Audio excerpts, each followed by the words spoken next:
Boa tarde. Que a paz do Mestre Jesus se faça em nossos corações e que a espiritualidade benfeitora nos ilumine, nos auxilie. Boa tarde aos nossos irmãos que assistem pelo canal do YouTube, Facebook. E hoje, dia de eleição, nós tivemos algumas faltas. No caso, os dois coordenadores do Livro dos Espíritos e do Evangelho. Então, nós vamos fazer juntamente com vocês. Então, para dar início, vamos ler nossa mensagem.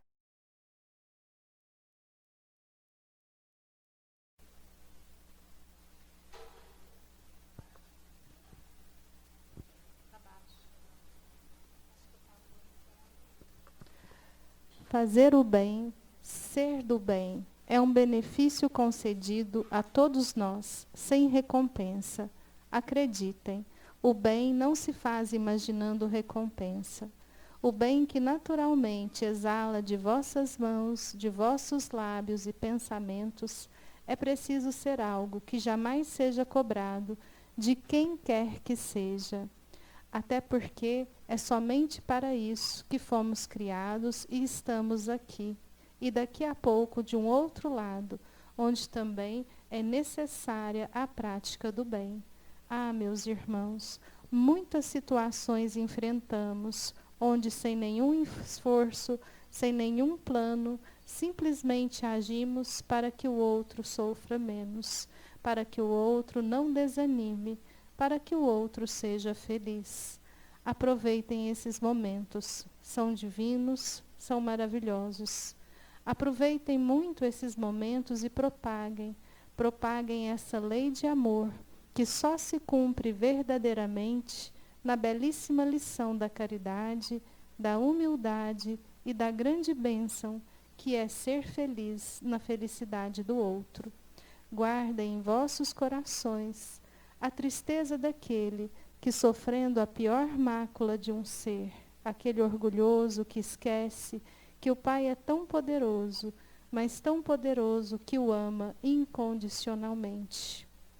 Esse é o grande poder do Pai.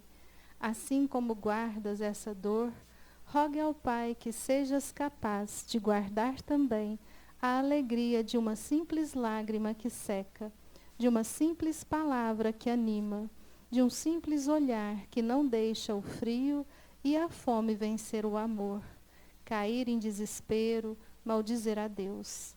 Esta é uma grande alegria. Desejo toda a paz, todo o amor e toda a vontade incontrolável de fazer o bem a cada um de vocês. Que Jesus nos abençoe. Assim seja.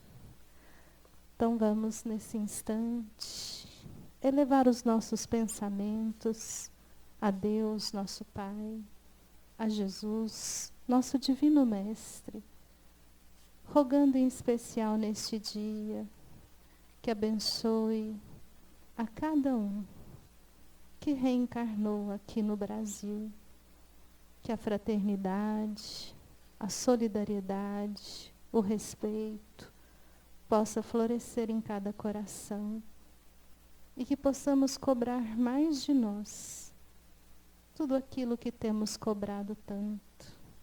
Que o Senhor, Mestre, nos auxilie a nos tornarmos seres humanos melhores e mais capacitados à verdadeira caridade. Mais capacitados não somente à caridade material, mas, sobretudo, à caridade moral. E que o Pai nos abençoe. Assim seja.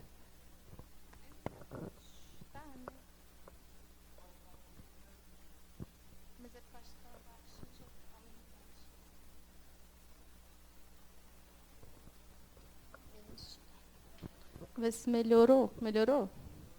Então vamos lá. Se tiver ruim, a gente dá um jeito. Tá escutando agora? Tá meio baixo. Eu vou pegar o outro, vou fazer o seguinte, quer ver?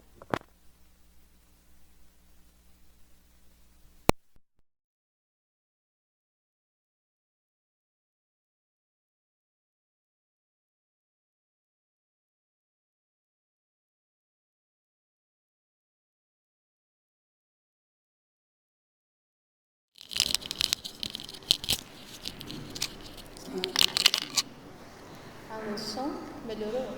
Então vamos lá. Então vamos retomar o Livro dos Espíritos. Nós estamos na questão de número 475 e nós estamos falando sobre a possessão. Então, na questão de número 475, Allan Kardec, ele vai questionar: pode uma pessoa por si mesma afastar os maus espíritos e se libertar do seu domínio? Então, só lembrando que a possessão, na verdade, ela é uma subjugação, é uma obsessão num grau mais aprofundado, mas o que não existe? Um espírito entrar, dominar, tomar conta da gente. Então, a gente já percebeu em estudos anteriores que nós permitimos que esse espírito haja através de nós pela nossa sintonia, pela nossa vibração.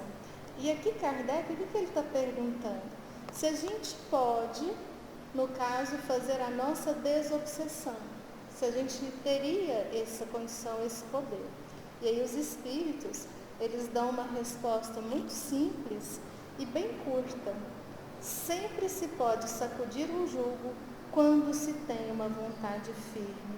Então, se nós queremos nos livrar de qualquer que seja o processo obsessivo, ou mesmo uma influenciação espiritual, que nem sempre nós estamos obsediados. A influenciação é quando a gente está sentindo o quê? Que nós vamos falir em alguma situação. Então, a gente pode o quê? Orar, pedir auxílio, tem as terapias, tem várias coisas que nós podemos fazer. Mas e no caso desse obsessor? O que eles vão nos dizer? A nossa vontade firme. Então, precisa ser espírita? Precisa vir à casa espírita? Não. Precisa ter uma vontade firme. Mas é interessante que em outros locais a gente fala de obsessão. Então, na casa espírita é mais fácil, não é? A gente chegar aqui com os nossos problemas, conversar com as pessoas, ninguém vai olhar para a gente como se isso fosse coisa do outro mundo. Mas essa vontade firme não é a casa espírita em si, o passe, a água fluidificada que vai nos fornecer. Quem que tem essa vontade? Somos nós. É aquele buscai e achareis. Porque quando a gente está com a vontade firme, a gente busca esse auxílio. E a gente encontra, seja na oração, seja no conhecimento, no estudo, porque tudo isso vai nos levar a uma transformação. Então, se eu tenho uma obsessão, uma subjugação devido a vícios, qual seria a desobsessão? Retirar o vício. É fácil? Não. Mas se a gente tem uma vontade firme, o que é essa vontade firme?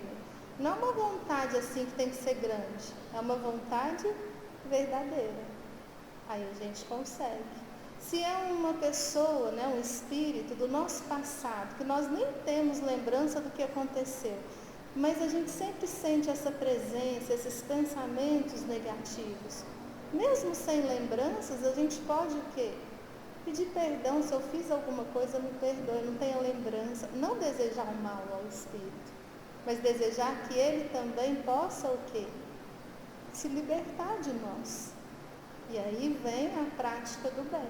Na prática do bem a gente consegue a desobsessão. Mas não é simples. Tanto que Kardec, o que ele vai nos dizer? Não pode acontecer que a fascinação exercida por um mau espírito seja tal que a pessoa subjugada não a perceba. Ou seja, a gente está subjugado, mas a gente não está percebendo. Pode acontecer? Então, uma terceira pessoa pode fazer cessar a sujeição e, nesse caso, que condição deve essa pessoa preencher? Então, a gente está subjugado. Geralmente, quando a gente fala de subjugação, a gente fala muito para os médiums. O médium, quando ele lida com a própria vaidade, é um perigo. Por quê? Porque, às vezes, ele fica fascinado pelo espírito que se diz seu mentor.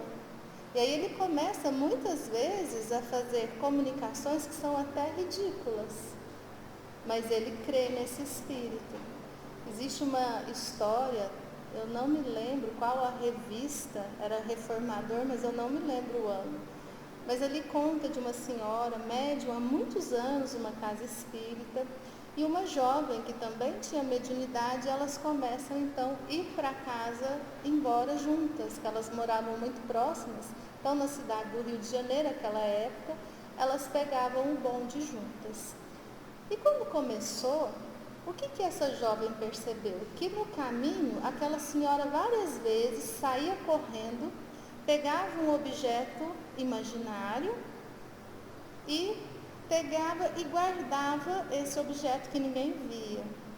A primeira, a segunda vez ela não tinha muita liberdade, ela só achou estranho. Mas da terceira ela já perguntou, por que a senhora sai correndo e pega algo que a gente não vê? Ela é porque o meu mentor, ele está treinando a minha humildade. Então ele joga uma bolinha, eu pego a bolinha. Toda vez que ele joga a bolinha, eu pego a bolinha. O que vem à nossa mente? A gente faz isso com quem? A gente brinca com o cachorro, assim, né? E aquela jovem, ela era muito estudiosa, ela percebe uma fascinação. Porque, gente, vamos passar pelo crivo da lógica. Porque um espírito bom, um espírito que é um guia, que já quer o bem daquela senhora, por que ele ficaria treinando humildade com uma bolinha? Vocês concordam que a humildade ela é tão profunda, é um sentimento? E quando essa jovem tenta falar com ela, o que ela fala? Você está com ciúme da minha mediunidade. Aí nem conversa mais com a jovem. Então aqui é só para a gente entender, aquela senhora percebia que estava subjugada por um espírito? Não. E quando outros tentavam falar com ela, dava certo? Mas se fosse uma terceira pessoa, que viesse com muito amor, com muito carinho, alguém que ela confiasse, aí a gente pode entender que talvez daria certo. Né? É o que os espíritos vão responder. Se for um homem de bem, sua vontade pode ajudar, apelando para o concurso dos bons espíritos, porque quanto mais se é um homem de bem, mais poder se tem sobre os espíritos imperfeitos para os afastar e sobre os bons para os atrair. Então vamos pensar que aquela moça, ela fosse uma pessoa realmente interessada naquela amiga dela. Porque ali ela estava ridicularizando, ela não estava assim tão preocupada. Ela quis ajudar, mas não quis, como se diz, envolvimento. Então uma pessoa boa, que quisesse realmente fazer a caridade, ela mesma poderia o quê? Quando a gente fala, né, que Jesus expulsava os demônios, na verdade o que ele fazia? Chamava aquele obsessor para um acolhimento, é o que se faz na casa espírita. Aqui não tem expulsão de demônios. Aqui tem o convite para que esses irmãos, assim como nós, possamos o quê? Nos transformar. Então, quanto mais moralizado é essa terceira pessoa, vamos dizer assim, a sua oração, a sua ação junto a essa pessoa, ela vai ter um resultado o quê? Melhor, é isso que eles estão falando. Então, depende dessa terceira pessoa. Mas depende só da terceira pessoa? Se a gente pensar em Jesus, Jesus curava, mas o que ele dizia? Vá e não tornes a pecar. Por quê? Se tornar a pecar, torna a ter esses espíritos, né, influenciando para o mal. Não obstante, essa terceira pessoa seria importante se aquele que está subjugado não se prestasse a isso, pois há pessoas que se comprazem numa dependência que satisfaz os seus gostos e os seus desejos. Então, o que a espiritualidade está nos dizendo? Se a gente se compraz nessa simbiose com esse que nos subjuga, pode vir a terceira pessoa, mas não vai ter o que? A nossa vontade. Pelo contrário, nós estamos muito mais afinizados com esse espírito, com esse obsessor, do que com essa terceira pessoa que quer nos auxiliar. Então vamos pensar nos encarnados, um jovem que a mãe fala, vamos, né, nesse horário, vamos para o centro. Ele olha para a mãe e fala, nossa, de jeito nenhum, vou para o clube, vou sair com os meus amigos. Por mais que a mãe queira ter influência, ela não vai entrar em afinidade. Por quê? Porque naquele momento, o que o jovem quer, na verdade, o que é? Aproveitar ali a sua vida. A gente está julgando o jovem, não está falando que ele está errado. Mas ele vai ter muito mais afinidade com quem? Com os amigos naquele instante do que com a mãe. Mas a mãe se dá por vencida? A mãe é a terceira pessoa aqui, né? O que a mãe vai fazer? Dá-lhe oração e, transmite pensamento, conversa com ele à noite. Gente, conversar à noite é uma maravilha. Deixa dormir, conversa, porque aí o espírito está mais assim, livre, para perceber a emoção que vem com as palavras da mãe.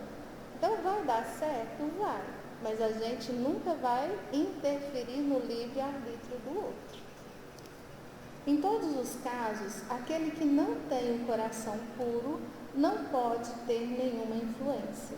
Ou seja, a gente quer desobsediar o outro e a gente está cheio de obsessor. A gente não vê o nosso, mas a gente quer curar o outro.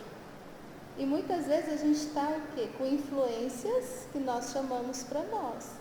Mas às vezes a gente tem uma vendinha assim nos olhos, você sabe como é que ela chama? Orgulho. Então a gente enxerga o defeito dos outros, enxerga os nossos defeitos nos outros, mas os nossos mesmo a gente nem sabe que existe, Os bons espíritos o desprezam e os maus não temem. Então esse despreza em qual sentido? Ele não tem afinidade com o bom espírito. E com esse mau espírito, ele vai o quê? Vai ter medo nenhum. Então essa terceira pessoa, ela seria o quê? Na verdade, ela não estaria nem fazendo por amor. Então essa aqui, ela é como se fosse algo nulo. Já na 477, Allan Kardec pergunta: as fórmulas de exorcismo têm qualquer eficácia contra os maus espíritos? O que vocês acham? Se a gente começar assim, tem muitos rituais, muitas fórmulas que as pessoas fazem, até colocar o sal grosso na casa, incenso, tem várias coisas. Acender a vela quando for orar. Então a gente pensa assim, será que isso adianta? Depende.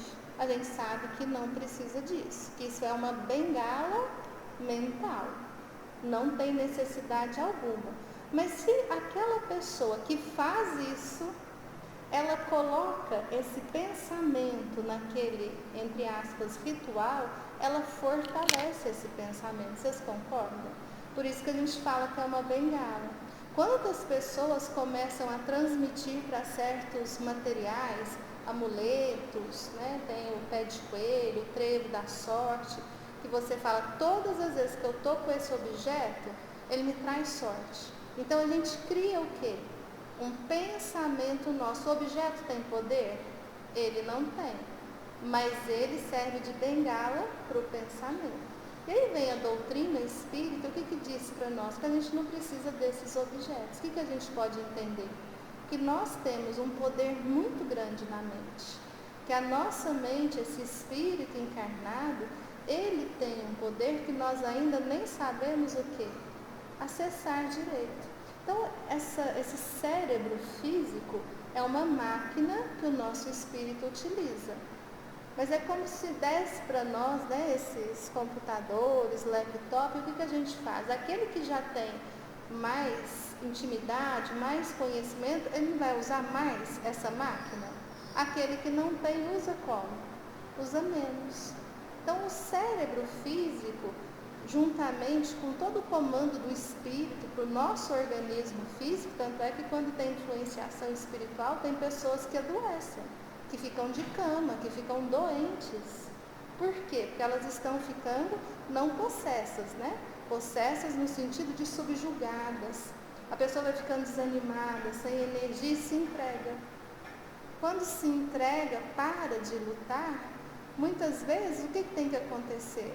Alguém chegar, essa terceira pessoa, falar de várias coisas, fazer a oração, auxiliar para que essa pessoa possa, na realidade, acessar esse seu potencial. Por quê? Porque somos nós que evoluímos, somos nós que nos curamos. Então, todo esse conhecimento nos ajuda a acessarmos a mente. E usar o quê? Qual que é a ferramenta mais forte? É a vontade. É a vontade de sair daquela situação. Porque quando a gente tem vontade, a primeira coisa, a gente pede ajuda, a gente começa a ir em locais para a gente saber o que está acontecendo conosco, não é verdade? Às vezes, quando a coisa fica mais apertada, a gente se move, mas aí vem a vontade. Tem gente que não, né? Então, quanto a essas fórmulas, os espíritos falam que elas não têm eficácia. Quando esses espíritos veem alguém tomá-las a sério, riem e se obstinam. Então, o obsessor tem medo de um crucifixo? A gente jogar sal grosso? Eles não têm. O que poderia impedi-los? Aqui nas reuniões mediúnicas é interessante quando os espíritos dão ali a manifestação e falam, porque eu tinha livre acesso naquela casa, fazia o que eu queria, agora não estou conseguindo, porque tem uma luz lá que está atrapalhando. Que luz é essa? Pode ser o evangelho no lar, pode ser a oração, porque tudo isso vai modificando quem? Aquele que está obsidiado. Então não é uma forma, a gente vai lá na casa e faz ali um ritual na casa. Não é esse ritual. Mas vamos supor que um grupo vai e faça o evangelho no lar. A importância que se dê nesse evangelho, a continuidade, o que isso pode modificar a mente daqueles que estão naquela casa, que vão levar a uma transformação. Então, quando a gente está com muito ódio, o que a gente acontece quando a gente chega em casa com muita raiva? A gente responde bem às pessoas? A gente já responde com a cara virada. O outro já fica também o quê? Já começa tudo a desequilibrar. Nesse momento eles estão rindo, estão fazendo a festa. Aí chega alguém lá e fala, eu vou acender um incenso que esse ambiente está carregado. Porque o ambiente não é ele que vai influenciar o homem. Somos nós, seres humanos, que influenciamos esse ambiente. Então, em desobsessão, o que a gente tem que entender? Que são as nossas ações, ligadas ao nosso pensamento. Então, o pensamento, quando a gente fala em pensamento positivo, ele é muito importante. E não é uma coisa pejorativa. Começou a sentir medo. Às vezes vem um medo, a gente não sabe de onde.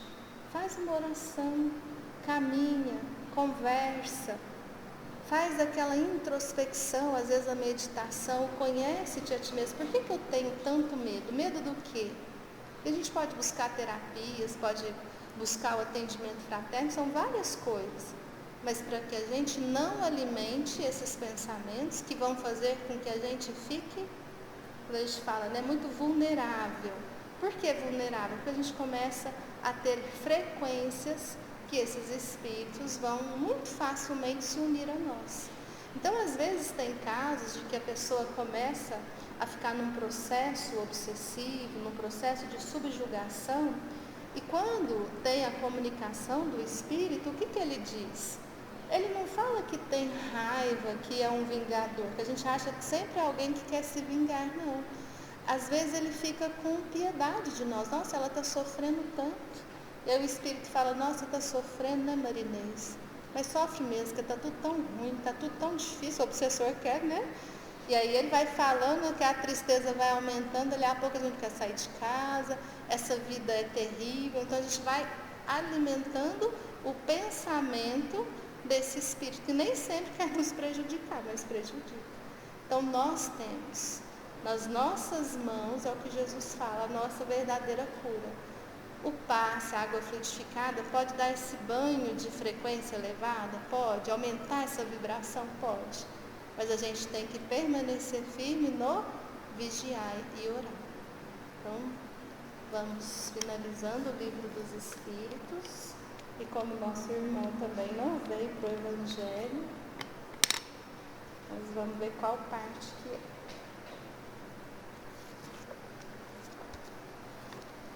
Então, no capítulo 5, Bem-aventurados os aflitos, o item 21, perda de pessoas amadas e mortes prematuras.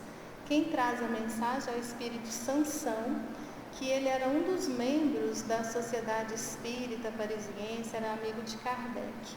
E ele traz então essa mensagem.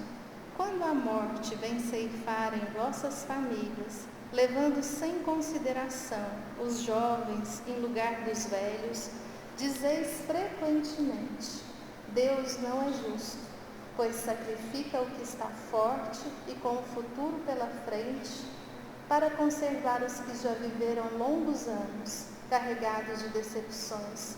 Leva os que são úteis e deixa os que não servem para nada mais. Fere um coração de mãe, privando-o da inocente criatura que era toda a sua alegria.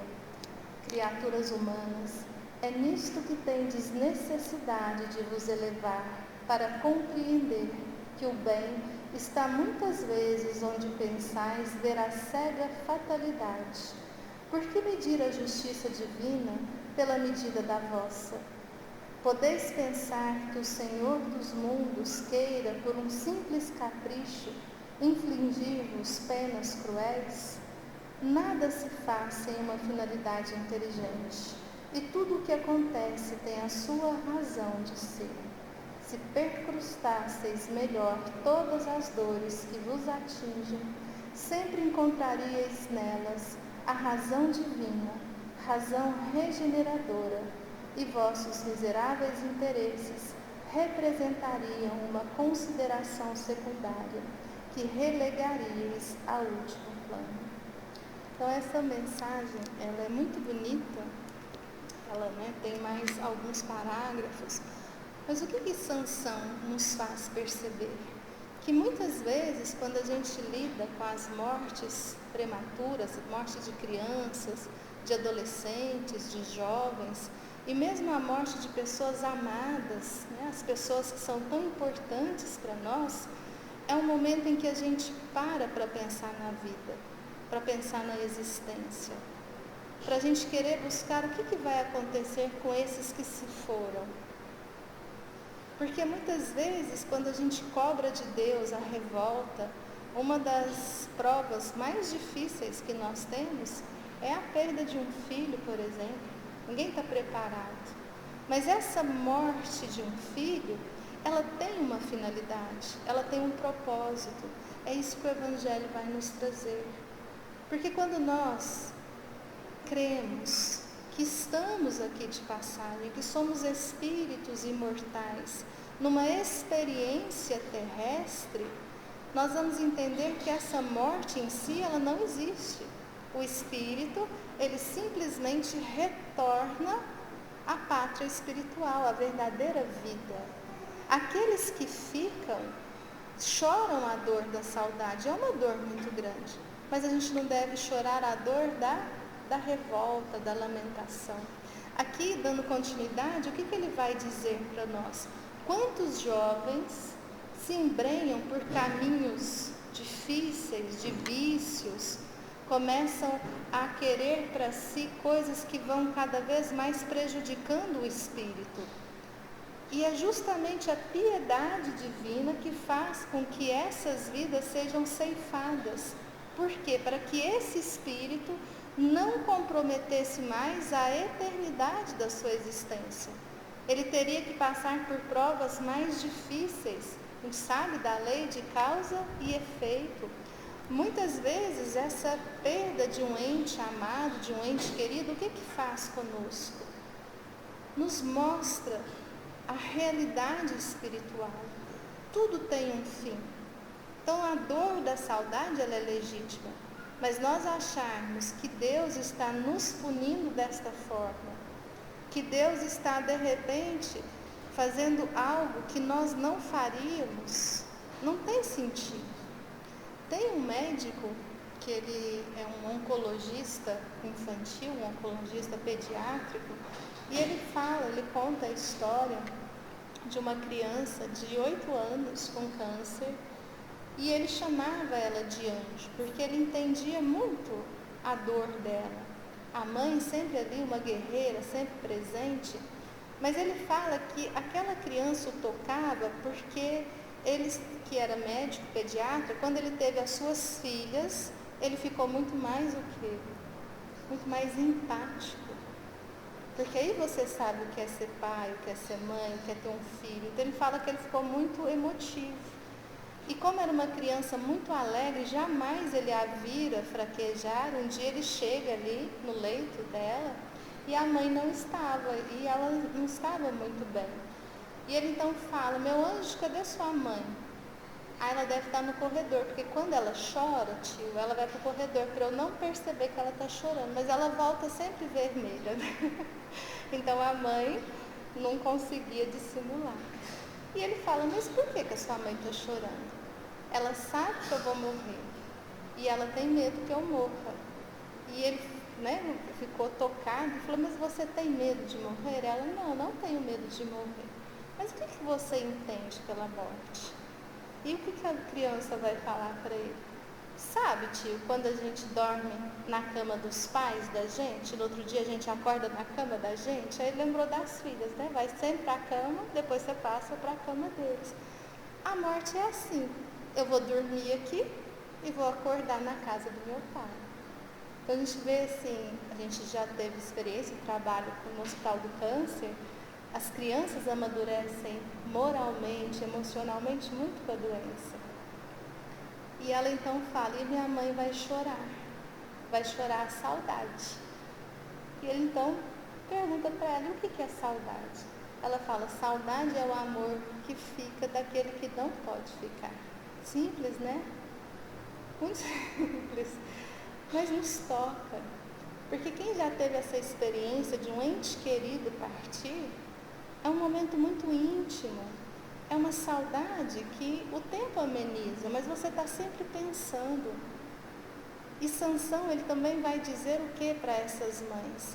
Que aquele filho que partiu, ele sempre está ao nosso redor.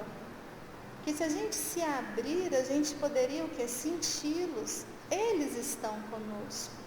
E que se eles partiram, é porque tem um objetivo, um motivo que nós muitas vezes podemos não perceber. Que as mães que vêm e que passam por essas provas, geralmente são mães muito preparadas, são corações mais fortes para poder suportar essas provações. Porque muitos desses espíritos necessitavam passar assim, outros não. Outros são retirados pela própria piedade divina. E qualquer que seja o caso desse ente amado, o que nós devemos fazer? A oração. Mas entender que durante o sono, a gente já viu o desprendimento do sono. O que é esse desprendimento, essa nossa emancipação? Muitas vezes nós vamos estar com esses nossos irmãos. Vamos estar ali vivenciando o plano espiritual. Mas por que a gente não lembra? É o que já foi falado, muitas vezes a gente não sabe acessar essa máquina cerebral. Como são experiências espirituais, nem sempre elas vão o quê? Vão ali se fazer materializadas nesse cérebro. Mas a gente pode acordar e às vezes ter aquela sensação boa. Então você desperta com a sensação boa. Se a gente já começa a entregar a Deus esse ente amado, sabendo que não são nossos, ou se não estivermos falando de filhos, aqueles que nós amamos, um cônjuge, um irmão, um pai, uma mãe, a gente sempre orar para que eles estejam o que bem. Porque se a gente ficar aqui lamentando e cobrando e desequilibrados, a pessoa que foi, ela também nos ama. Ela vai ficar bem lá no plano espiritual? Como é que alguém vai estar bem sabendo que o outro está o quê? Sofrendo. Então a imagem da morte, aquela imagem que muitos colocam para nós, qual que é? Quando a gente nasce, é como se a gente estivesse ali no porto, a gente começa a ver o barquinho pequenininho lá no horizonte, ele vem chegando. Então a criança chega, e quando ela chega é uma alegria. E o que seria a morte? É quando a gente volta da onde a gente veio. Então a gente começa a ir, o barco está grande, aí ele some no horizonte. Geralmente a gente fica triste, a gente se despede das pessoas. Então a saudade é muitas vezes essa vontade de estarmos com a pessoa porque estamos encarnados. Mas a certeza de que eles permanecem, de que esse afeto é real, isso consola. E não uma consolação cega, é uma fé raciocinada. Nós estamos aqui. Estaremos sempre juntos daqueles que nós amamos verdadeiramente. Leon Tolstói, ele conta, uma história, pela psicografia da Ivone, do Amaral Pereira, de uma mãe que perde uma menininha, a menininha morre com 3 anos, a Rafaela. E aquela mãe ficou extremamente revoltada, porque a Rafaela era o tesouro da vida dela. E aí ela conta que teve um sonho, e nesse sonho ela foi num lugar muito bonito, cheio de crianças, todas as crianças brincando, e de repente ela viu a Rafaela. A Rafaela parecia que estava com as vestes, é um sonho, com as vestes molhadas, pesadas e muito triste. Ela que era uma criança tão alegre, aquelas crianças que gostam muito de brincar, para não falar que é meio gostoso, E ela então pergunta para ela: filha, por que você está tão triste? Por que você não brinca? E ela fala: mãe, eu não consigo, porque eu só penso na sua tristeza. As suas lágrimas molham a minha veste. Aí ela desperta, e aquele sonho foi tão real para ela, que ela passa a dedicar cada dia da existência à sua filha, mas não no sentido de ficar chorando e revoltada, dedicar a ela a sua alegria também, porque ela percebe que era real, que a filha dela estava em algum lugar. Então esse pensamento, ele não só consola, a doutrina vem nos esclarecer que nós estamos aqui de passagem, que a morte não é o fim, a morte é simplesmente essa nossa passagem de volta para a nossa verdadeira casa. É como se a gente estivesse numa escola, no internato, Vocês lembram dos internatos? Ficava lá um tempo e ia para casa só nas férias. Então é como se a gente estivesse nessa escola e aí nós vamos voltar para casa com o nosso boletim, às vezes vermelho, às vezes azul, Se for vermelho a gente volta e refaz. Mas não tem nada de tenebroso, nada de cruel. Tudo que o Pai faz, Ele faz o quê? Em vistas à nossa felicidade. A gente é que ainda não compreende.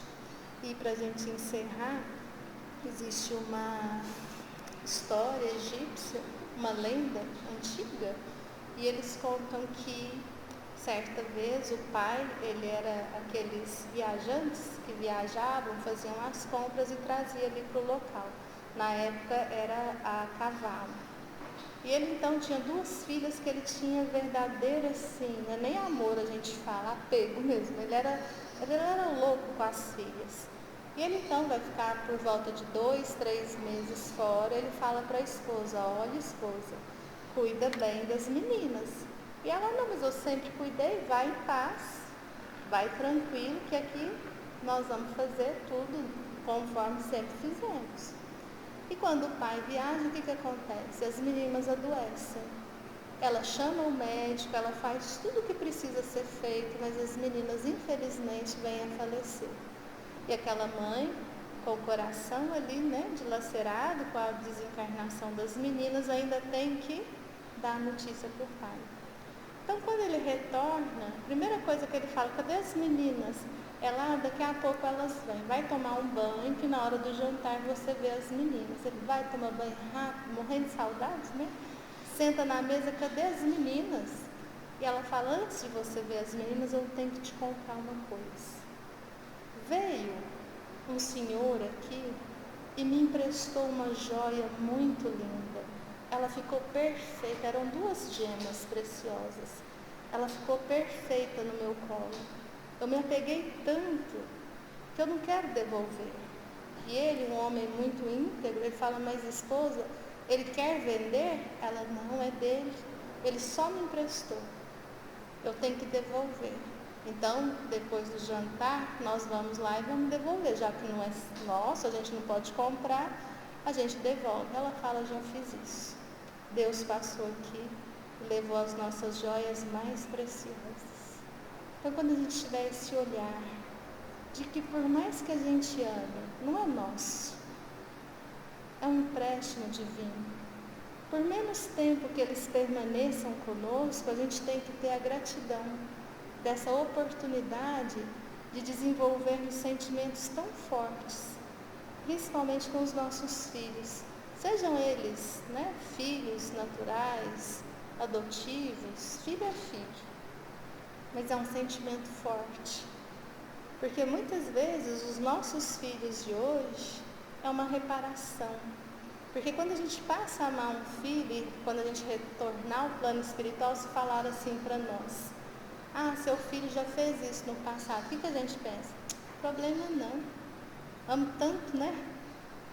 Então Deus tem essa sabedoria. Tudo que Ele vai fazendo é para a gente chegar a essa conclusão. Amo tanto.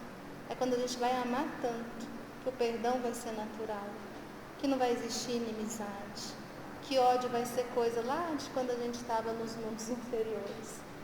Então, que seja qual for a situação que a gente vai enfrentar, pior delas, a morte de um parente, de um ente, de um filho, mas que mesmo assim a gente enxergue o amor do Pai e que Ele nos abençoe. Solange, você dá o passe?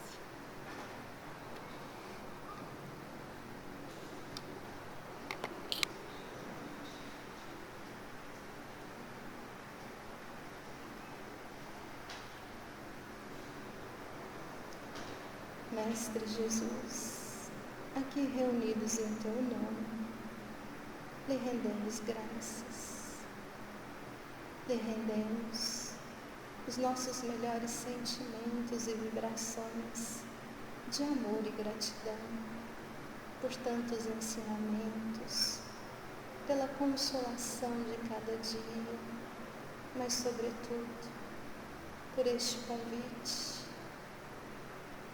a conhecermos esse universo, a conhecermos o universo íntimo que somos cada um de nós. E nesse instante,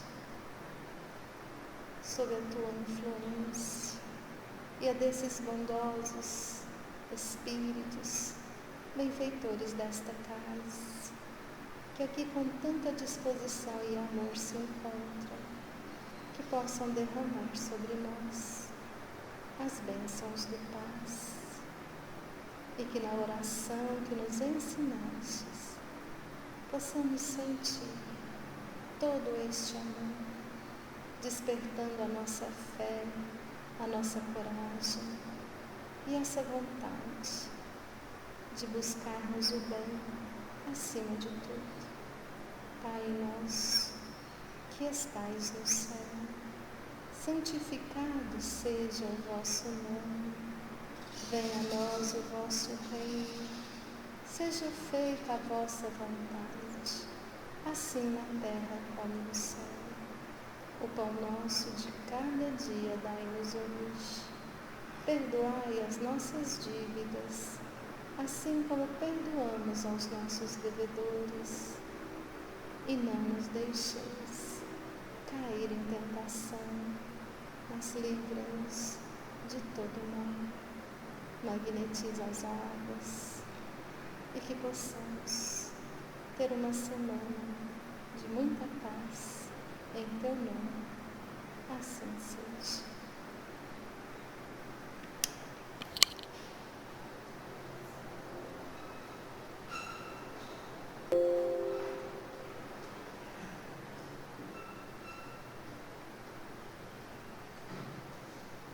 Ai, ainda bem que deu certo.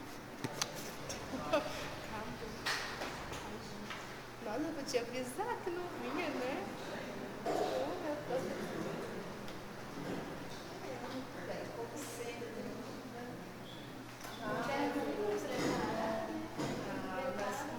Você já está preparado, né?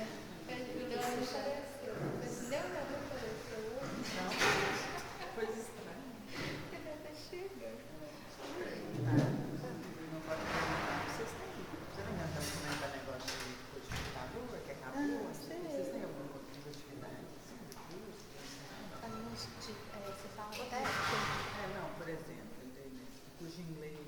gente tem a evangelização de adultos. De inglês também já oferecemos. Aquele que não vai comprar. Não, mas o de inglês é uma escola que nos deu. Aí a gente está sempre falando, mas de ninguém. É uma coisa. Alfabetização que tem procura, principalmente de adultos. Nossa, deu uma senhorinha na casa assim, agora eu não perco o ônibus mais. Porque às vezes o pessoal enganava ela, tadinha. Ela conhece o Berlândia inteiro, tanto errar o ônibus, agora que ela aprendeu as letrinhas, aí ela sabe. Não, só procura. Não, tem. Aí tem lá no Shopping Park. Ah, você já faz. Aí até tá a Fátima que tem que fazer e o Breno que saiu. Tá lá, pode colocar. Fátima e o Breno. O Breno saiu, tem a Fátima. Só a Fátima. Já tem umas pessoas que fazem. Isso, na quarta-feira. Aí tem o grupinho. E aí? Não, tranquilo, eu vou subir aqui e esperar o Leone. Pode ir tranquilo. Eu tava aqui já há um tempão. Eu passei que na porta tava fechada. Fechada. Até eu falei pra minha mãe, falei, ó, as coisas não tem não. Não é porque eu fico fechada, porque senão eles tocam a campainha toda hora, querendo cesta, querendo sorrir. Aí parece que não tem ninguém, é só tocar a campainha. E aí eu pego e fecho. Eu só vou lá pra dar comida pro gatinho, como diz. Os gatinhos passam bem. Não, o gatinho tá na fome, E deixa eu ver, tem mais alguma coisa? Não? O que vocês fazem? Eu sei que vocês Tem visitando